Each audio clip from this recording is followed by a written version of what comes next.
بسم الله الرحمن الرحيم وإذ فرقنا بكم البحر فانجيناكم وأغرقنا آل فرعون وأنتم تنظرون وَإِذْ فَرَقْنَا بِكُمُ الْبَحْرَ، اور جب کیا کیا تمہارے لیے، بکم سے مراد لکم یعنی تمہارے لیے، حروف جارہ میں سے ہے یہ بکم۔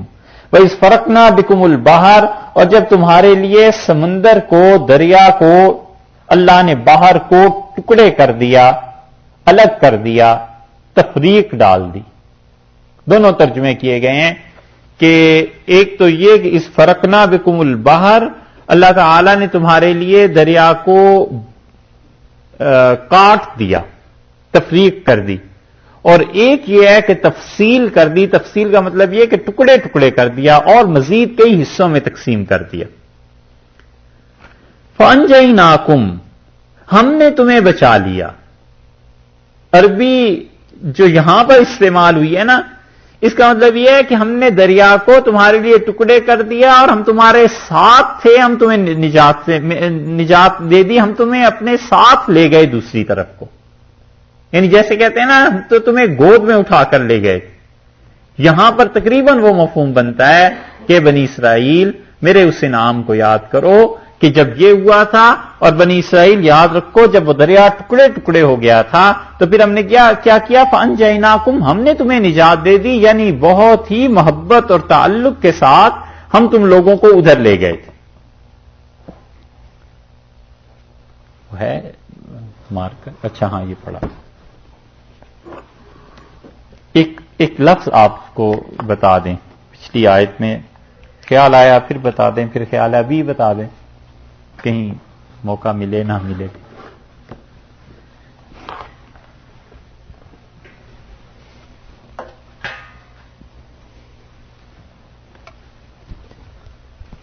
بلا ان کا لفظ جو ہے، دو ترجمے کیے نا اس کے۔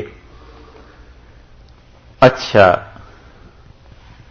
دیکھیے، بلا ان کا لفظ جو ہے یہ عرب اپنی لغت کے اعتبار سے استعمال کرتے ہیں اسے بلی الثوب،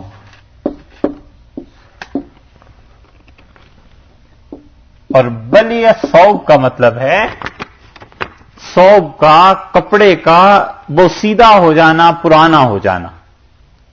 بلی الثوب یہ محاورے میں استعمال ہوتا ہے کہ کپڑا کیا ہوا، پرانا ہو گیا، وہ سیدھا ہو گیا۔ اسی سے وہ کہتے ہیں مسافر کے متعلق کہ بلا السفر، اسے کیا کیا سفر نے، بلا السفر، سفر نے اسے تھکا دیا، درماندہ کر دیا، عاجز کر دیا، کیونکہ وہ بھی ایک طرح کا پرانا ہو جانا، تھک جانا، کپڑے کا خراب ہو جانا۔ غم کو بھی بلا کہتے ہیں۔ ایک اور اس کا استعمال آپ کو بتائیں، یہ تو ایک ہوا نا استعمال، دوسرا استعمال اس کا یہ، اور تیسرا استعمال یہ ہے کہ غم کو بھی بلا کہتے ہیں، کیونکہ غم جو ہے وہ بھی آدمی کو تھکا دیتا ہے، وہ سیدھا کر دیتا ہے، پرانا کر دیتا ہے، بوڑھا ہو جاتا ہے جلدی آدمی۔ تو غم کو بھی اس معنی میں بلا کہتے ہیں، جسم گھل جاتا ہے۔ اور اسی سے محاورہ بنا ہے کہ بلوتہ،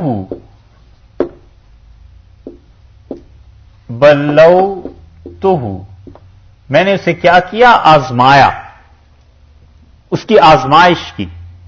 جب آزمائش ہوتی ہے تو اس کے نتیجے میں جب کامیاب ہو جائے گا تو خوشی حاصل ہوئی، اور آزمائش ہوئی اور اس کے نتیجے میں ناکام ہوا تو غم حاصل ہوا۔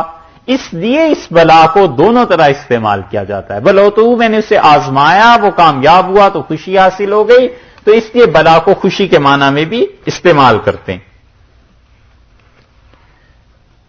قرآن پاک میں بھی آیا ہے وَإِذِ ابْتَلَىٰ إِبْرَاهِيمَ، اور جب ابراہیم علیہ الصلوۃ والسلام کی آزمائش کی ربہ، ان کے پروردگار نے، تو ابراہیم علیہ الصلوۃ والسلام کی آزمائش جو اللہ نے کی ہے نا پہلے بارے میں، وہاں بھی وہ بلائی کا لفظ ہے نا، تو جب آزمائش کی تو اللہ کو تو معلوم تھا کہ یقیناً اس کے نبی اس آزمائش میں کامیاب ہوں گے، تو پھر انعام ہوا نا اللہ کی طرف سے.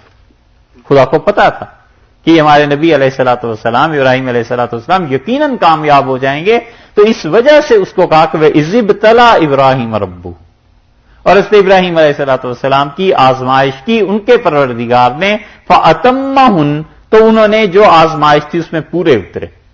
تو اس لیے یہ جو بلا ہے نا لفظ, یہ دونوں طرح استعمال ہوتا ہے کہ اس آدمی کی آزمائش ہوئی, اگر یہ کامیاب ہو گیا تو اس کا مطلب یہ ہے کہ اسے انعام ملے گا, اور اگر ناکام ہو جائے گا اور اگر ناکام ہو جائے گا تو اس کا مطلب ہے کہ اس آدمی کی آزمائش اس میں پورا نہیں اترا. تو یہ ہے بلا کا لفظ. اب آپ کو سمجھ آ گئی کہ دونوں مفہوم کی وجہ سے یہ خدا کا انعام گویا کہ ہو گیا. تو ارشاد فرمایا اس کے بعد یہ ایک لفظ رہ گیا, وَإِذْ فَرَقْنَا بِكُمُ الْبَحْرَ, اور جب ہم نے کیا کیا تمہارے لیے, دریا کو ٹکڑے ٹکڑے کر دیا, فَأَنْجَيْنَاكُمْ, ہم نے تمہیں نجات دے دی, تدریجاً نجات دی اللہ نے. اور کہاں سے نجات انہیں ملی ہے؟ انہیں نجات ملی ہے فرعون سے, اور انہوں نے بحیرہ کلزم کو عبور کیا ہے.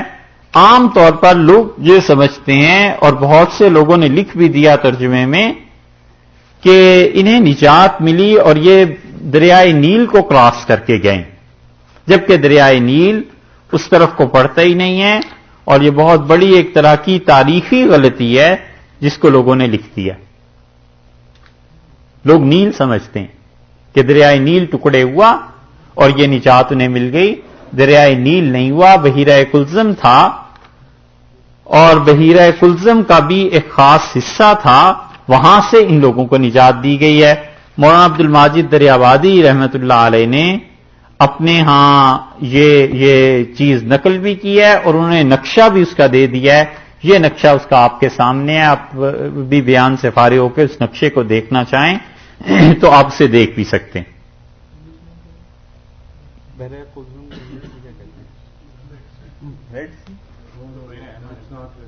نہیں ریڈ سی نہیں ہے, ڈیڈ سی تو وہ تو حضرت لوط علیہ الصلوۃ والسلام کے ذرا آتا ہے.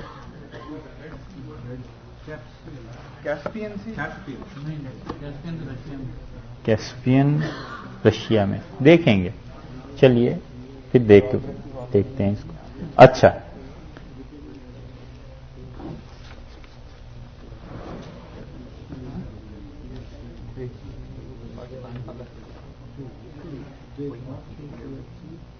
ریڈ سی, ریڈ سی جو ہے یہ یہی ہوگا, اسی کا ایک حصہ ہے بحیرہ کلزم, وہیں سے ٹکڑا ہے اس کا, ہیں سویز کے ساتھ ہی ہے نا. جی ہاں, جہاں پہ ریڈ سی ہے اسی کے ساتھ سویز ہے, وہیں اس کی کراسنگ ہے. دیکھ لیجئے گا, یہ تو تاریخ میں اب صاف لوگوں نے لکھا بھی ہے, وہاں عبد الماجد صاحب نے لکھا ہے, آپ نماز اس سے فارغ ہو کے اسے دیکھ سکتے ہیں. اچھا, اللہ تعالیٰ نے ارشاد فرمایا فَأَنْجَيْنَاكُمْ, سو ہم نے کیا کیا, تمہیں اس سے نجات دی, وَأَغْرَقْنَا, اور ہم نے ڈبو دیا آل فرعون, فرعون کی آل کو. اب یہاں سے مراد آل سے اولاد اگر لی جائے تو فرعون کی تو آل اولاد کوئی تھی ہی نہیں, تو لا محالہ یہی ہے کہ فرعون کا لشکر, فرعون کا لشکر. تو اس سے وہ بات ثابت ہوئی اہل سنت والجماعت کے مسلک کی, کہ وہ کہتے ہیں کہ آل میں ہر وہ آدمی شامل ہے جو اس مشرب کا, مسلک کا, اس کے ساتھ اس کا سپورٹر ہے. وَأَنْتُمْ تَنْظُرُونَ, اور اللہ نے فرمایا تم اس چیز کو دیکھ رہے تھے اپنی آنکھوں سے, یعنی اپنے دشمن کی تباہی تم اپنی آنکھوں سے دیکھ رہے تھے. دیکھو خدا نے تم پر یہ انعام کیا تھا. ایک ہو گیا, دو ہو گئے,